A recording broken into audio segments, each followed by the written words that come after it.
BPSC maker के इस नए एपिसोड में आप सभी का स्वागत है। आज के इस वीडियो में 27 अगस्त 2022 से संबंधित बिहार करंट अफेयर्स और साथ ही राष्ट्रीय और अंतर्राष्ट्रीय घटनाओं सहित करंट अफेयर्स के जितने भी प्रश्न बनेंगे, संबंधित सारी जानकारी आपको विस्तार पूर्वक दिया जाएगा। एक बार पुनः आपको बता दूं, अगर आप बिहार में आयोजित होने वाले किसी भी प्रतियोगी परीक्षा की तैयारी में लगे हैं तो स्वाभाविक तौर पर इस श्रृंखला के वीडियो आपके लिए काफी महत्वपूर्ण होने वाली है। अब यहाँ पर हम आ चुके हैं पिछले वीडियो के प्रश्न पे। ये प्रश्न आपसे पिछले वीडियो में पूछा गया था। प्रश्न था कि हाल ही में विदेश मंत्री डॉक्टर एस जयशंकर ने किस देश में महात्मा गांधी की एक प्रतिमा का अनावरण किया है। संबंधित सारी जानकारी यहाँ से हमने आपको दिया था और आपको बताया था अभी हाल ही में जो इसका अनावरण किया गया है लैटिन अमेरिकी देश पराग्वे में किया गया है। और साथ ही यहाँ पर पराग्वे में ही आपको ध्यान रखना इंडियन एम्बेसी का जो कह सकते हैं ऑफिस है, इसका भी उद्घाटन किया गया। तो ये सारी जानकारी यहाँ से ध्यान रखिए। ऑप्शन नंबर सी यहाँ पर इस प्रश्न का हमारा राइट आंसर था। कोशिश कीजिए कि जो भी प्रश्न आप लोगों से पूछा जाता है आप लोग से कमेंट बॉक्स में लिखें और सारी चीज़ों को वहाँ पर आप विस्तार पूर्वक लिखें। अब यहाँ पर आगे बढ़ेंगे और आपको जानकारी दे दूं कि बिहार स्पेशल करंट अफेयर्स या फिर राष्ट्रीय और अंतर्राष्ट्रीय घटनाओं से जो करंट अफेयर्स की एक नई श्रृंखला स्टार्ट हुई है रिवीजन क्लास के नाम से। आप इसके पहले वीडियो को चैनल पर जाकर देख सकते हैं, जिसमें कि विगत 18 माह से अब तक की प्रश्नों का संग्रह है जो कि आपके 67 बीपीएससी प्रीलिम्स एग्जाम को लेकर के चलाई जा रही है। और इसके अलावा हमारे जितने भी स्टडी मटेरियल और नोट्स वगैरह है सभी के सभी आप बीपीएससी मेकर ऐप और साथ ही साथ इस वीडियो के डिस्क्रिप्शन में दिए गए लिंक से डाउनलोड कर सकते हैं। चलिए अब यहाँ पर हम चलेंगे आज के इस वीडियो के सबसे महत्वपूर्ण प्रश्न पे। तो आज के इस वीडियो का पहला और सबसे महत्वपूर्ण प्रश्न है कि राष्ट्रीय शिक्षक पुरस्कार 2022 से बिहार के किन शिक्षक को सम्मानित किया जाएगा। ये अभी घोषणा हो चुकी है। हालांकि मैंने आपको जानकारी दिया था कुल 6 शिक्षकों का यहाँ पर नॉमिनेशन हुआ है या फिर राज्य सरकार की ओर से जो सूची भेजी गई थी इसमें 6 शिक्षकों की सूची भेजी गई थी, उनमें से 2 शिक्षकों का चयन हुआ है। और इस आधार पर जो हमारा राइट आंसर होगा ऑप्शन नंबर ई हो जाएगा, क्योंकि यहाँ पर 1 से अधिक विकल्प सही है। इसके साथ आपको ध्यान रखना निशी कुमारी और सौरभ सुमन इस प्रश्न का राइट आंसर होगा। अगर ये प्रश्न आपके बीपीएससी प्रीलिम्स एग्जाम में पूछा जाता जहां पर आपके पास 5 विकल्प होते हैं तो प्रश्नों में जब आप पढ़ रहे होते कि राष्ट्रीय शिक्षक पुरस्कार 2022 से बिहार के किन शब्द जो है एक बहुवचन को इंगित करता है, तो ऐसे में आप यहाँ से कंक्लूजन निकाल सकते हैं कि 1 से अधिक विकल्प हमारे सही होने की संभावना है। चाहे 1 से अधिक की बात करें 2 या 3 या फिर 4, तो ऐसी स्थिति में हर केस में आपका यहाँ पर ऑप्शन नंबर ई ही सही होता। तो आंख मूंद के आप अगर ये बीपीएससी प्रीलिम्स में प्रश्न पूछा गया तो यहाँ से एक तरह से आप कंक्लूजन निकाल सकते हैं कि 1 से अधिक विकल्प इसका राइट आंसर होगा। तो ऐसे में ऑप्शन नंबर ई यहाँ पर सही होने की बहुत ज़्यादा संभावना बन जाती है। तो ये चीज़ें यहाँ से ध्यान रखिए। एक थोड़ा सा ट्रिक है छोटा सा जो कि आपको हमेशा याद रखना है, खास करके जहाँ पे 5 विकल्प आपके एग्जाम में हो। हमारा यहाँ पर इस प्रश्न के बारे में जो कंप्लीट जानकारी हमने लिखा है आपको इसके तहत बता दूं कि राष्ट्रीय शिक्षक पुरस्कार के लिए बिहार से 2 शिक्षकों का चयन किया गया है। इसमें पटना की शिक्षिका निशी कुमारी और त्रिवेणीगंज सुपौल के शिक्षक सौरभ सुमन शामिल हैं। तो दोनों का यहाँ से ध्यान रखें और एक किस जिला से संबंधित है ये भी आपके एग्जाम में पूछे जा सकते हैं। और वहीं पे अगले पॉइंट की बात करें तो इस वर्ष देश से 46 शिक्षकों का चयन राष्ट्रीय शिक्षक पुरस्कार के लिए किया गया है और इन शिक्षकों को विज्ञान भवन में 5 सितंबर को राष्ट्रीय शिक्षक दिवस के अवसर पर सम्मानित किया जाएगा। तो ये यहाँ से ध्यान रखें। और यहाँ पर हमने कुछ समय पहले आपको जो जानकारी दिया था कि बिहार से 6 शिक्षकों का नाम राष्ट्रीय शिक्षक पुरस्कार के लिए भेजा गया था बिहार सरकार के द्वारा। ये चीज़ें ऑलरेडी हमने आपको बताई थी और उसमें मैंने आपको बताया था कि जब ये घोषणा होगा तो तब भी सारी जानकारी मैं आपको अवश्य दूंगा।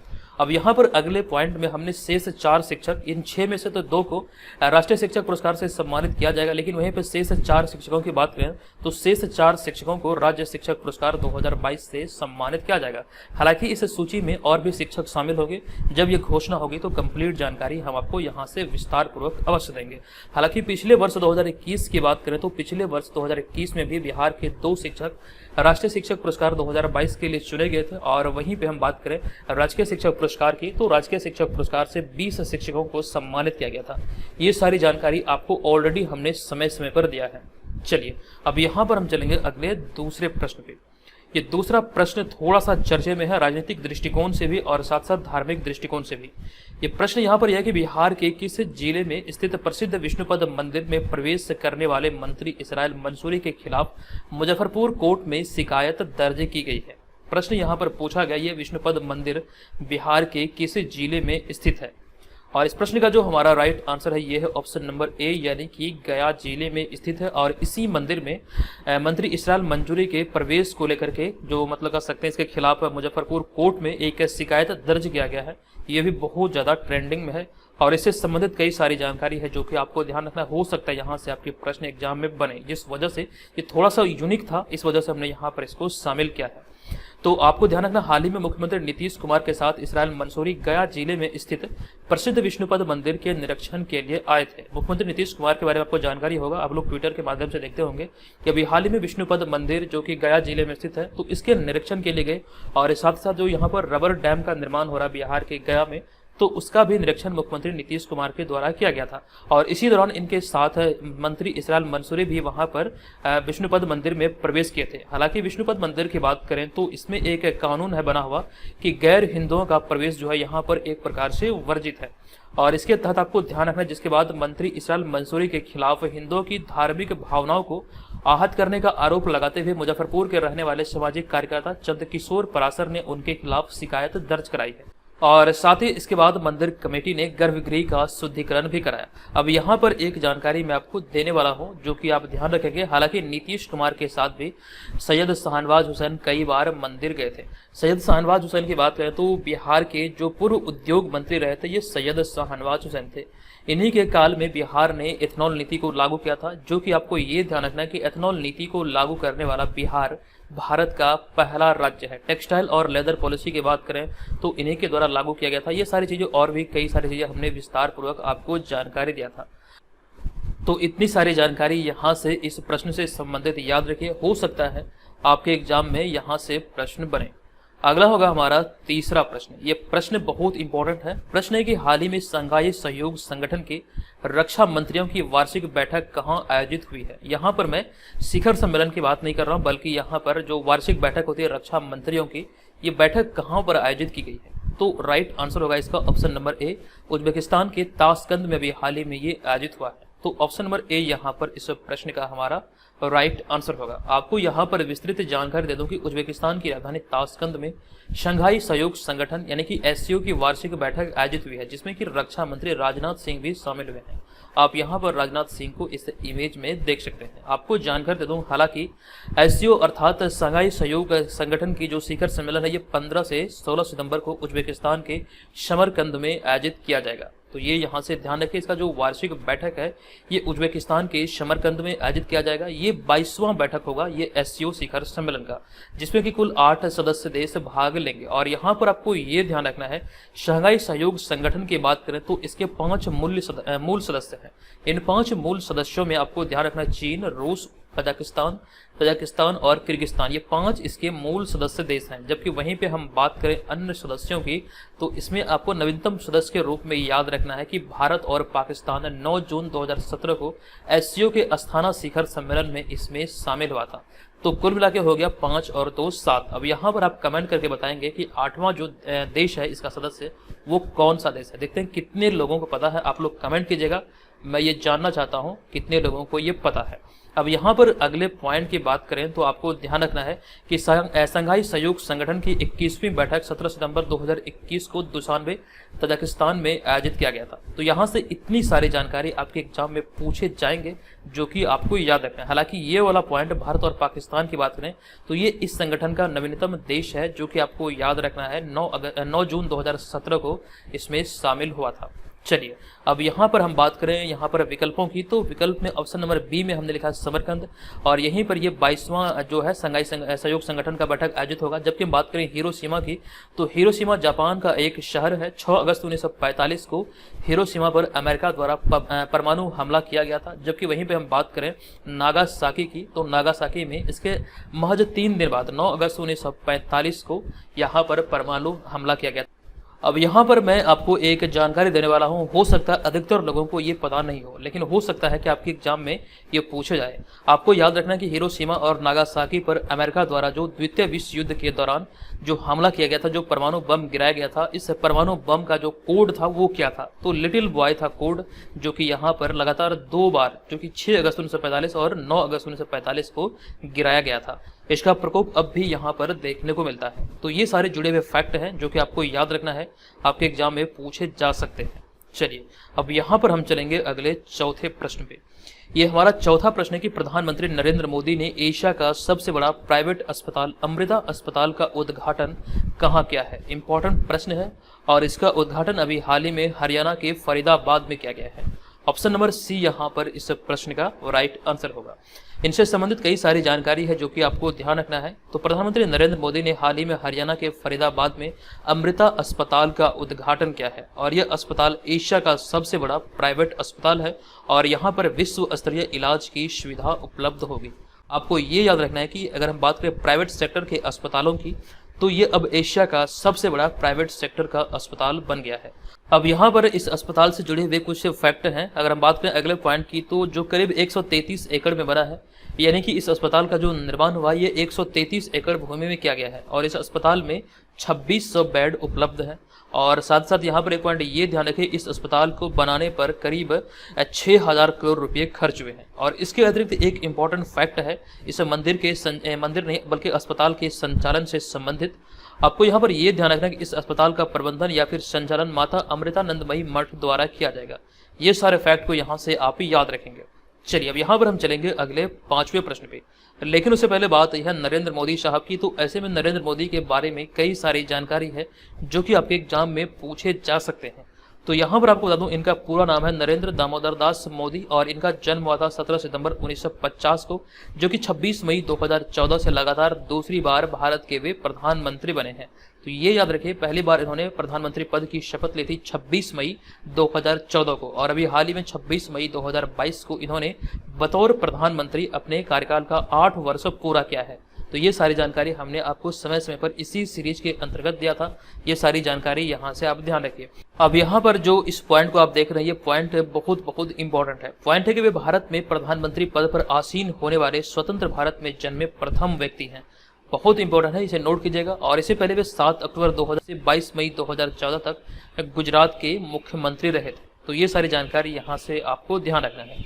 और इसके अलावे भी इनके नाम बहुत सारी उपलब्धियां दर्ज है जो कि विभिन्न देश और संस्था के द्वारा इन्हें प्रदान किया गया है बतौर सम्मान के तौर पर। तो यहाँ पर वो सूची आप देख रहे हैं, आप चाहें तो स्क्रीनशॉट ले लीजिए क्योंकि यहाँ से कई बार आपके एग्जाम में प्रश्न बने हैं और ये आपके एग्जाम में निरंतर प्रश्न बनते रहेंगे। ये कुछ इंपॉर्टेंट से जो सम्मान है जो नरेंद्र मोदी को दिया गया है। चलिए अब यहाँ पर हम चलेंगे अगले प्रश्न पे। हमारा अगला प्रश्न यहाँ पर है कि स्वदेश निर्मित पिनाका MK1 मिसाइल का सफल परीक्षण हाल ही में कहाँ किया गया है। इंपॉर्टेंट है और इस प्रश्न का हमारा राइट आंसर होगा ऑप्शन नंबर बी, राजस्थान के पोखरण से इसका अभी हाल ही में परीक्षण किया गया जो कि एक सफल परीक्षण था।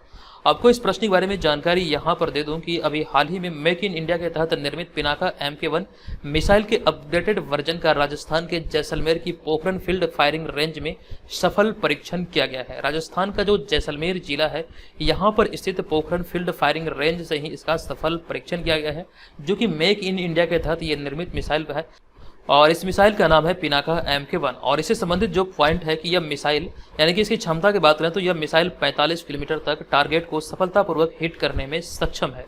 और इसके अलावा आपको ये ध्यान रखना कि पिनाका रॉकेट सिस्टम एक गाइडेड मिसाइल प्रणाली है। और साथ साथ इसकी हम बात करें शुरुआत की, इसे बनाने की शुरुआत कब हुई थी तो DRDO द्वारा साल 1980 में पिनाका सिस्टम को विकसित करने की शुरुआत की गई थी।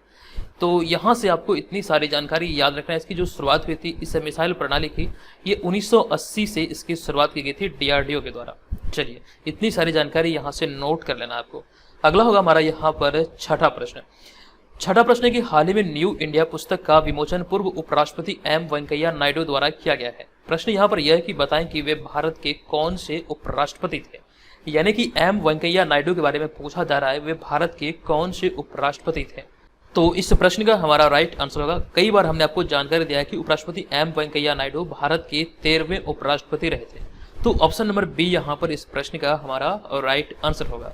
आपको यहाँ पर यह ध्यान रखना कि हाल ही में पूर्व अर्थात 13वें उपराष्ट्रपति M वेंकैया नायडू ने अरुण जेटली की पुण्यतिथि पर न्यू इंडिया नामक पुस्तक का विमोचन किया है। अब यहाँ पर आपको एक पॉइंट जो इम्पोर्टेंट है वो आपको याद रखना कि इस पुस्तक में अरुण जेटली के चुनिंदा लेखों का संकलन किया गया है। यानी कि यह पुस्तक जो आधारित है, ये पुस्तक की जो विषय वस्तु है वो अरुण जेटली के चुनिंदा लेखों पर ही निर्भर है। अरुण जेटली के बारे में एक जानकारी हमने पहले भी आपको दिया था कि दिल्ली में जो फिरोज शाह कोटला मैदान है उसका नाम परिवर्तित करते हुए अरुण जेटली स्टेडियम हाल ही में किया गया था। और साथ साथ यहाँ पर हम कुछ और भी एक्स्ट्रा फैक्ट की बात करेंगे जहाँ से आपके एग्जाम में प्रश्न बनते हैं।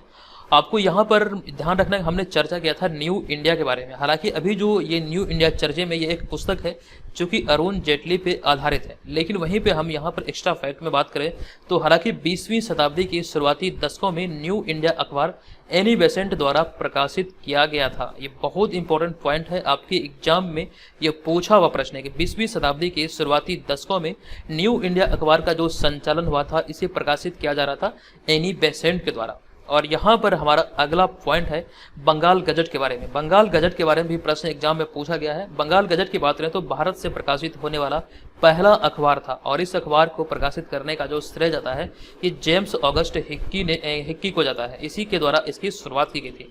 तो ये दोनों चीजें यहाँ से आपको ध्यान रखना है। और साथ ही साथ एक पॉइंट यहाँ पर यह है, वर्तमान में भारत के उपराष्ट्रपति की बात करें तो वर्तमान में भारत के 14वें उपराष्ट्रपति बने हैं जगदीप धनखड़, जो कि पश्चिम बंगाल के ये राज्यपाल थे। और वहीं पे हम बात करें राष्ट्रपति की तो अभी हाल ही में 15वीं राष्ट्रपति बनी है द्रौपदी मुर्मू, जो कि हम बात करें महिला राष्ट्रपति के दृष्टिकोण से तो प्रतिभा देवी सिंह पाटिल के बाद द्रौपदी मुर्मू भारत की दूसरी महिला राष्ट्रपति है। वहीं पे हम आदिवासी समुदाय के दृष्टिकोण से देखें तो आदिवासी समुदाय की तरफ से भारत की पहली महिला राष्ट्रपति है। और इनसे संबंधित एक वीडियो हमने चैनल पर अपलोड किया है, आप यहाँ पर ऊपर आई बटन पर क्लिक करके इस वीडियो के बारे में सारी जानकारी प्राप्त कर सकते हैं और संबंधित सारी चीज़ों को वहाँ पर हमने विश्लेषण सहित आपको बताया है, जिससे कि आपकी तैयारी यानी कि इस टॉपिक पर आपकी तैयारी बेहतर हो जाएगी। आप लोग जरूर इस वीडियो को देख लीजिएगा। राष्ट्रपति के बारे में जितने भी प्रश्न आपके एग्जाम में बनते हैं सभी का एकदम से विस्तार से वहाँ पर आपको संकलन मिल जाएगा। चलिए अब यहाँ पर हम आगे बढ़ेंगे, लेकिन उससे पहले टेस्ट सीरीज की बात करें तो जो लोग टेस्ट सीरीज अभी तक ज्वाइन नहीं कर पाए हैं 67 बीपीएससी प्रीलिम्स के लिए, तो बीपीएससी मेगर ऐप पर ये तमाम सुविधाएं आपके लिए उपलब्ध है। एप्लीकेशन पर जाइए और वहां पर कम कीमतों पर आपके एग्जाम के लिए आप टेस्ट सीरीज ज्वाइन कर सकते हैं। अब ये अंतिम समय आ चुका है, अब नहीं तो कब। आप अभी जल्दी से ज्वाइन कीजिए, बहुत कम कीमत पर आपके लिए उपलब्ध है।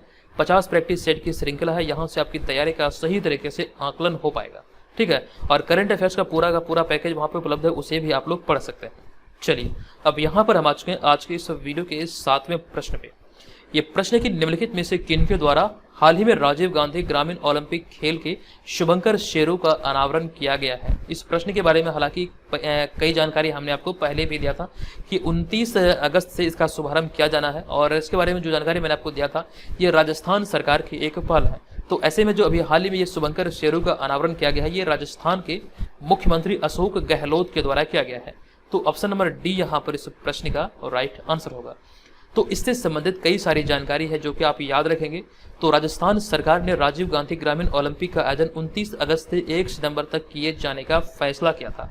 ये यहाँ से आपको ध्यान रखना है, ग्रामीण ओलंपिक की मैं बात कर रहा हूँ। और वहीं पे हम अगले पॉइंट की बात करें तो इसी को लेकर के राजस्थान के मुख्यमंत्री अशोक गहलोत ने शुभंकर पेरू का अनावरण किया, पेरू ने बल्कि शेरू का अनावरण किया, जो कि आप यहाँ पर इस इमेज में देख सकते हैं। जबकि वहीं पे बात करें अभी हाल ही में जो 22वां कॉमनवेल्थ गेम्स अर्थात 22वां राष्ट्रमंडल खेल जो ब्रिटेन के बर्मिंघम में आयोजित हुआ था, और इस खेल की अगर हम बात करें शुभंकर की तो इसका शुभंकर था पेरी द बुल। ये भी आपको याद होगा, इसकी जानकारी हमने आपको निरंतर दिया है। अब यहाँ पर हमारा अगला पॉइंट है इसके तहत कि राजीव गांधी ग्रामीण ओलंपिक खेलों का उद्देश्य प्रतिभा को निखारना और आम जनता के बीच खेल भावना को बढ़ावा देना है। और इसको ध्यान रखते हुए एक पॉइंट ये भी याद रखेंगे आप कि इसमें किसी भी आयु वर्ग के किसी भी खेल के खिलाड़ी इसमें भाग ले सकते हैं। तो ये इसकी एक विशेषता है जो कि आपको ध्यान रखना है। और साथ ही साथ यहाँ पर हम इसके आयोजन से संबंधित कुछ तिथियों की बात करें तो यहाँ से आप याद रखेंगे कि पंचायत स्तर पर जो इसका आयोजन होना ये 29 अगस्त से, यानी कि ग्रामीण ओलंपिक की बात करें तो पंचायत स्तर पर जो ये आयोजित होगा ये 29 अगस्त से 1 सितंबर 2022 तक होगा। वहीं पर हम बात करें प्रखंड स्तर यानी कि ब्लॉक स्तर पर तो ये 12 सितंबर से 15 सितंबर तक, और साथ साथ जिला स्तर की बात करें तो 12 नहीं बल्कि 22 सितंबर से 25 सितंबर तक ये जिला स्तर पर आयोजित होगा। वहीं पर राज्य स्तर की बात किया जाए तो राज्य स्तर पर 2 अक्टूबर से 5 अक्टूबर तक। तो इतनी सारी जानकारी है जो कि आप नोट कर लेंगे। चलिए अब यहाँ पर हम चलेंगे अगले 8वें प्रश्न पे। हमारा 8वां प्रश्न है कि भारत स्वच्छ वायु शिखर सम्मेलन 2022 का 4था संस्करण हाल ही में कहाँ आयोजित किया गया है। तो भारत स्वच्छ वायु शिखर सम्मेलन का जो अभी हाल ही में चौथा संस्करण आयोजित हुआ है, ये आपको ध्यान रखना है कि अभी हाल ही में ये कर्नाटक बेंगलुरु में आयोजित हुआ है। बेंगलुरु की राजधानी कर्नाटक में इसका आयोजन किया गया और ये इसका चौथा संस्करण था। आपको याद रखना कि हाल ही में भारत स्वच्छ वायु शिखर सम्मेलन 2022 का चौथा संस्करण कर्नाटक बेंगलुरु में आयोजित किया गया और इस सम्मेलन का आयोजन Centre for Air Pollution Studies और Centre for Study of Science Technology and Policy द्वारा संयुक्त रूप से किया गया है। तो ये भी यहाँ से जानते हैं कि इनके द्वारा इसका आयोजन किया जाता है। हालांकि यहाँ पर जो इम्पोर्टेंट है, ये आयोजन कहाँ हुआ है और ये इसका कौन सा संस्करण है। अब यहाँ पर देखिए अगले पॉइंट में हमने इसके थीम की चर्चा किया है। ये मोस्ट इंपॉर्टेंट होते हैं किसी भी दिवस से संबंधित। तो यहाँ पर आपको ध्यान रखना, इस वर्ष 2022 में भारत स्वच्छ वायु शिखर सम्मेलन का जो थीम है the right to life citizen at the centre of science, ये निर्धारित किया गया है 2022 का थीम। चलिए अब यहाँ पर इसे नोट कर लीजिए। हम बढ़ते हैं अगले 9वें प्रश्न पे। तो ये 9वां प्रश्न है कि कौन सा राज्य अमेरिका की तर्ज पर एक शिक्षा टाउनशिप बनाने की योजना बना रहा है। आप यहाँ पर योगी आदित्यनाथ के इस तस्वीर को देखकर आप समझ गए होंगे, इसका राइट आंसर होगा ऑप्शन नंबर ए अर्थात उत्तर प्रदेश। आपको यहाँ पर जानकारी दे दूं, आपको ध्यान रखना है कि हाल ही में पड़ोसी राज्य उत्तर प्रदेश पहली बार राज्य में एक शिक्षा टाउनशिप बनाने की योजना बना रही है। इसको लेकर एक जानकारी यहाँ पर आप याद रखेंगे कि अभी जो हाल ही में उत्तर प्रदेश सरकार के द्वारा ये शिक्षा टाउनशिप बनाने की योजना तैयार की जा रही है, तो ये कहाँ से इसकी प्रेरणा ली गई है, कहाँ से किसकी तर्ज पर इसका निर्माण किया जाएगा। तो अमेरिका के तर्ज पर इसे लाने की घोषणा अभी हाल ही में हुई है और इस योजना को मतलब कह सकते हैं बहुत जल्द ही क्रियान्वित किया जाएगा। तो जब ये संचालित होगा, जब ये इसकी घोषणा हो जाएगी पूर्ण रूप से, जब ये लागू हो जाएगी, तब भी मैं आपको इसकी जानकारी अवश्य दूंगा। चलिए अब यहाँ पर जो हमारा अगला पॉइंट है कि इसे सिंगल एंट्री मल्टीपल एग्जिट के विचार पर विकसित किया जाएगा। ये क्या है, इसकी कंप्लीट जानकारी हम आगे देखेंगे। हालांकि इसके बारे में अभी फिलहाल मुझे जानकारी नहीं है, लेकिन फिर भी आप जानकारी पर्पज से याद रखिए कि सिंगल एंट्री मल्टीपल एग्जिट के विचार पर ये विकसित किया जाएगा। अब यहाँ पे देखिए हमारा अगला पॉइंट है, इसको लाने का उद्देश्य क्या है। तो ये युवाओं को उच्च गुणवत्ता वाली शिक्षा प्रदान करेगा और उन्हें एक ही स्थान पर विभिन्न प्रकार के पेशेवर कौशल प्रदान करेगा, जिसको लेकर के राज्य सरकार की ये कह सकते हैं प्रकार की योजना है, जिसे लाने पर अभी विचार चल रही है। और यहाँ पर आप ये भी ध्यान रखेंगे, इसके अलावा यह छात्रों और शिक्षकों दोनों को आवास और अन्य सुविधाएं भी प्रदान करेगा। ये सारी बातें इन्हीं से संबंधित है। चलिए अब यहाँ पर हमारा अगला होगा 10वां प्रश्न। ये प्रश्न है कि निम्न में से कौन हाल ही में नेशनल इंस्टीट्यूट ऑफ इम्यूनोलॉजी अर्थात NII के निदेशक के रूप में नियुक्त हुए हैं। तो इस प्रश्न का हमारा राइट आंसर होगा ऑप्शन नंबर सी यानी कि Debashish Mohanty. Option number C यहाँ पर इस प्रश्न का राइट आंसर होगा। आपको यहाँ पर जानकारी दे दूं, आपको ध्यान रखना है कि हाल ही में वरिष्ठ भारतीय वैज्ञानिक देवाशीष मोहंती को नेशनल इंस्टीट्यूट ऑफ इम्यूनोलॉजी का निदेशक नियुक्त किया गया है। और हालांकि वर्तमान समय की बात करें तो मौजूदा समय में वर्तमान में नेशनल इंस्टीट्यूट ऑफ इम्यूनोलॉजी में स्टाफ साइंटिस्ट के रूप में कार्यरत, लेकिन अभी हाल ही में इनका प्रमोशन करते हुए अभी हाल ही में निदेशक के तौर पर नियुक्त किए गए हैं। और अगला पॉइंट इनसे संबंधित यहाँ पर यह है कि भारत सरकार ने 2019 में उन्हें बायो साइंसेज में उनके योगदान के लिए करियर डेवलपमेंट हेतु राष्ट्रीय बायो साइंस अवार्ड से सम्मानित किया था, जो कि आपको ये ध्यान रखना है कि सर्वोच्च भारतीय वैज्ञानिक पुरस्कारों में से यह एक पुरस्कार है। तो इतनी सारी जानकारी यहाँ से ध्यान रखें। अब ऑप्शन नंबर बी पे आप जब नजर डालेंगे तो आपको यहाँ पर दिखेगा विनय क्वात्रा। अगर हम बात करें भारत के विदेश सचिव की, तो अभी हाल ही में भारत के नए विदेश सचिव बने थे विनय मोहन क्वात्रा। तो ये भी यहाँ से आपको नोट कर लेना है। चलिए अब यहाँ पर अगला होगा हमारा 11वां प्रश्न। 11वां प्रश्न पे जाने से पहले आपको इस वीडियो को लाइक करना है। आज की इस वीडियो का टारगेट मैं आपको दे रहा हूँ 1000 लाइक का। अगर आपको लगे कि ये वीडियो आपके लिए हेल्पफुल हो रही है तो प्लीज वीडियो को लाइक करें और चैनल को जरूर सब्सक्राइब करें। चलिए ये प्रश्न है कि केंद्र सरकार ने ट्रांसजेंडरों को आयुष्मान भारत योजना में शामिल किया है। बताएं कि सरकारी आंकड़ों के आधार पर कितने ट्रांसजेंडरों को इस योजना का लाभ मिलेगा। अभी हाल ही का ये न्यूज है और इसके आधार पर हम बात करें सरकारी आंकड़ों के आधार पर, तो इसका राइट आंसर होगा हमारा 4,89,000 ट्रांसजेंडरों को इस आयुष्मान भारत योजना का लाभ मिल पाएगा। आपको यहाँ पर ये जानकारी दे दूं, आपको ध्यान रखना है कि केंद्रीय स्वास्थ्य मंत्रालय ने हाल ही में ट्रांसजेंडर वर्ग को आयुष्मान भारत योजना में बिना किसी नियम में बदलाव किए शामिल किया है और इस योजना में करीब 4,89,000 ट्रांसजेंडर, जो कि सरकारी आंकड़ों के मुताबिक सभी ट्रांसजेंडर को इसका लाभ मिलेगा। तो ये सारी बातें यहाँ से इनसे संबंधित याद रखेंगे। लेकिन वहीं में वर्तमान समय में बात करें भारत के केंद्रीय स्वास्थ्य मंत्री की, तो वर्तमान में भारत का जो स्वास्थ्य मंत्री ये मनसुख मंडाविया है। लेकिन बिहार के दृष्टिकोण से देखें तो अभी हाल में बिहार को नया स्वास्थ्य मंत्री मिला है, जो कि आपको ध्यान रखना है कि नए स्वास्थ्य मंत्री हैं तेजस्वी प्रसाद यादव। साथ ही वे बिहार के उप मुख्यमंत्री भी हैं। लेकिन इससे पहले हम बात करें बिहार के पूर्व जो स्वास्थ्य मंत्री थे ये थे मंगल पांडे, और बिहार के जो पूर्व उप मुख्यमंत्री थे रिसेंटली जो थे ये तारकिशोर प्रसाद और साथ ही साथ रेणु देवी थे। तो ये सारी जानकारी आपको याद रखना है। हालांकि नया मंत्रिमंडल का जो गठन हुआ है, जो महागठबंधन की सरकार बनी है, ऐसे में हमने एक वीडियो चैनल पर अपलोड किया है, आप उस वीडियो को देख सकते हैं, कंप्लीट जानकारी वहां पर आपको मिल जाएगी। चलिए अब यहाँ पर हमारा अगला 12वां प्रश्न होगा कि हाल ही में 26 अगस्त 2022 को निम्न में से किनकी जयंती मनाई गई है। तो अभी हाल ही में 26 अगस्त 2022 को मदर टेरेसा की जयंती मनाई गई है। आपको यहाँ पर जानकारी दे दूं, आपको ध्यान रखना है कि मदर टेरेसा का जन्म 26 अगस्त 1910 को अल्बानिया में एक परिवार में हुआ था। और साथ साथ यहाँ पर ये नोट करेंगे कि मदर टेरेसा ने वर्ष 1950 में मिशनरीज ऑफ चैरिटी की स्थापना की थी। ये प्रश्न आपके बीपीएससी एग्जाम में पूछा हुआ प्रश्न है। अगला पॉइंट यहाँ पे हमारा यह है कि हाल ही में अल्बानिया के 9वें राष्ट्रपति बजराज बेगस बने। कुछ समय पहले ही ये जानकारी हमने आपको दिया था कि अल्बानिया के जो 9वें राष्ट्रपति बने हैं ये बजराज बेगस बने। हालांकि सैन्य दृष्टिकोण से देखें तो सैन्य दृष्टिकोण से ये सैन्य पद से राष्ट्रपति बनने वाली ये तीसरे यहाँ पर कह सकते हैं नागरिक हैं। और यहाँ पर जो हमारा अगला पॉइंट है कि अल्बानिया की राजधानी कहाँ है, यह है तिराना। और अगला पॉइंट हमारा यहाँ पर यह है कि अमेरिकी लेखक डॉक्टर फ्रैंक विल्जेक ने टेम्पल्टन पुरस्कार 2022 जीता है। अब यहाँ पर इस पॉइंट को हमने क्यों शामिल किया, टेम्पल्टन पुरस्कार के बारे में इसीलिए हमने इस पॉइंट को यहाँ पर शामिल किया है क्योंकि ये 2022 का है। और साथ ही साथ जो पहला टेम्पल्टन पुरस्कार मिला था 1973 में, ये मदर टेरेसा को प्रदान किया गया था। टेम्पल्टन पुरस्कार की जो शुरुआत हुई थी ये 1972 में हुई थी और पहला पुरस्कार मदर टेरेसा को दिया गया था। और इस वर्ष 2022 में जो पुरस्कार दिया गया है ये अमेरिकी लेखक डॉक्टर फ्रैंक विल्जेक को दिया गया है। तो ये सारी जानकारी यहाँ से आपको नोट करना है। और साथ साथ एक पॉइंट और भी है कि वर्ष 1975 में पूर्व राष्ट्रपति डॉक्टर सर्वपल्ली राधाकृष्णन यह सम्मान पाने वाले पहले भारतीय थे। तो ये सभी पॉइंट को यहाँ से नोट कर लीजिए। अगर आप नोट नहीं कर सकते हैं तो बीपीएससी मेकर ऐप पर ये तमाम सुविधाएं उपलब्ध है, आप वहाँ पर जाकर के सारे पीडीएफ फाइल को डाउनलोड कर सकते हैं।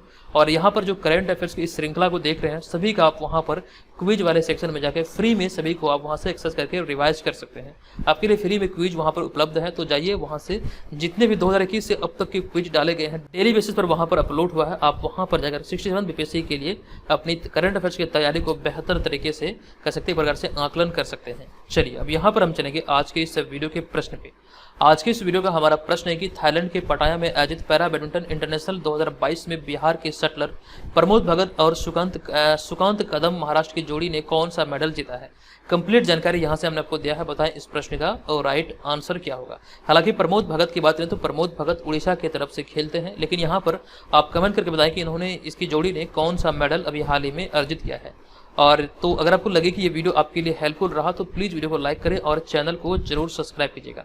और इसके अलावा जो घर बैठे 67 बीपीएससी प्रीलिम्स एग्जाम की तैयारी में लगे हैं तो केवल और केवल 99 रुपये में आपके लिए जो प्रैक्टिस सेट की 50 सेट की जो प्रैक्टिस सेट की श्रृंखला है आप लोग इसे ज्वाइन कर सकते हैं। एप्लीकेशन पर ये तमाम चीज़ें आपको मिल जाएगी, आप यहाँ से बेहतर तरीके से अपनी तैयारी का आकलन कर पाएंगे। आप यहाँ पर जो स्क्रीन पर देख रहे हैं, अगर आपसे कोर्स को ज्वाइन करेंगे एप्लीकेशन पे तो ये तमाम चीज़ें आपको वहाँ पर मिल जाएगी जिसके माध्यम से आपकी तैयारी बेहतर हो पाएगी। चलिए तो दोस्तों आज की इस वीडियो में इतना ही, मिलेंगे नेक्स्ट वीडियो में, तब तक के लिए धन्यवाद, जय हिंद।